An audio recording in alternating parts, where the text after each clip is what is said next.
Welcome back to World's Greatest Daredevils. This next Daredevil may have started out posting crazy videos on the internet, but he's managed to turn his stunts into a career, and perhaps even an art form.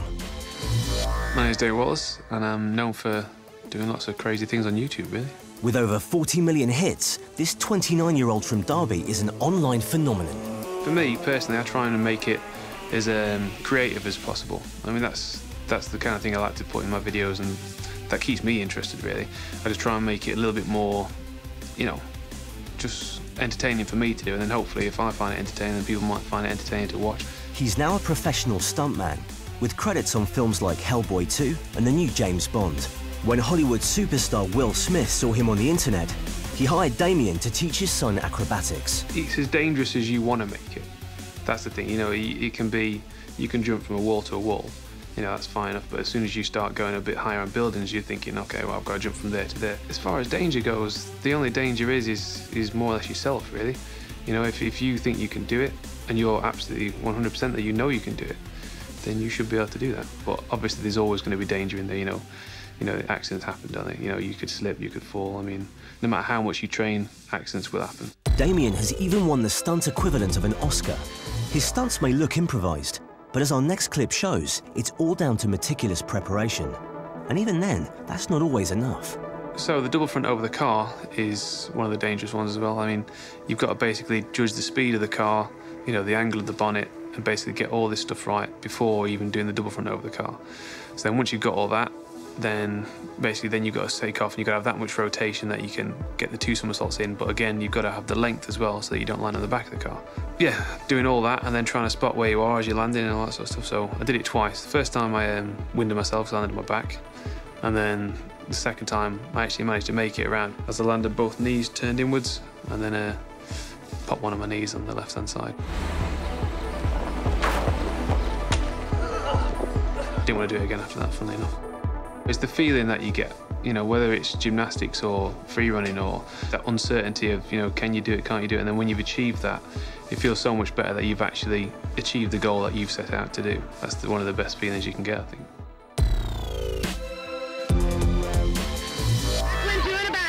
Amateurs sometimes attempt Damien's stunts.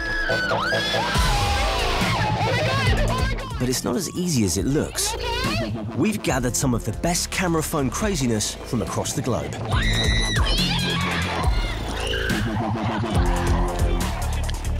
All our Daredevils are united by the willingness to risk life and limb.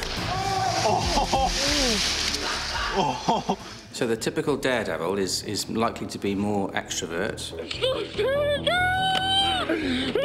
have a desire for freedom, somebody that likes to push themselves to the extreme of their abilities. And they have a high desire for stress. They enjoy stress.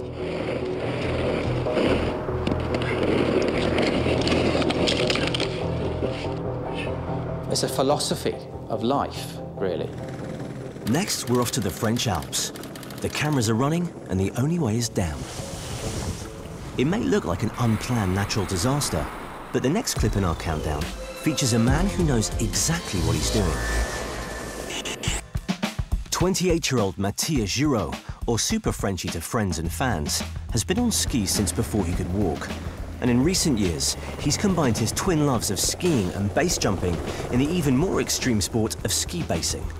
All captured on his own cameras, of course. Am I crazy? I don't know. I've asked myself this a few times, honestly. You know, I mean, I'm not hurt, I'm not dead. I mean, I've got to be doing something right somewhere. So I guess, I mean, for you to decide. But in the meantime, if I'm crazy, well, I'm a happy, mad person. That's about it. In 2009, he took on the ultimate ski-base challenge, tackling the previously unskiable Aiguille Croche near his home resort of Megève in the French Alps. This is a face that people have been looking at for the last maybe 200 years. Everybody would look at it and at my home mountain and think, how wouldn't it be nice to ski of this thing, you know? And but you can't. It's a complete dead end. And a few guys tried a few years ago to ski it, and they had to be rescued by a helicopter because they were completely stuck. You know, as a skier, you have this idea of this perfect run that you wish, or you hope you'll have someday. You know, you kind of know what you wanted the weather to be like, the temperature, the lights, the kind of snow. And the weather was perfect. And my friend Stéphane in Megève told me, hey, if you go do that, I want to fly over you with my speed flyer and get a view from above. And maybe I can film you, it could be cool. And I said, hey, why not? That sounds good. We worked our way up the slope and started climbing, and then we got above it, and he just looked absolutely beautiful. How are you feeling? Feeling quite good. The wind's perfect, snow seems to be powder, so gotta go. All right, all right, all right. So yeah, there it is. Soak in the view, guys, because it's freaking epic. We're in paradise here. Woo-hoo. This was the only spot in the Alps property that still had just untracked powder. The snow was untouched. And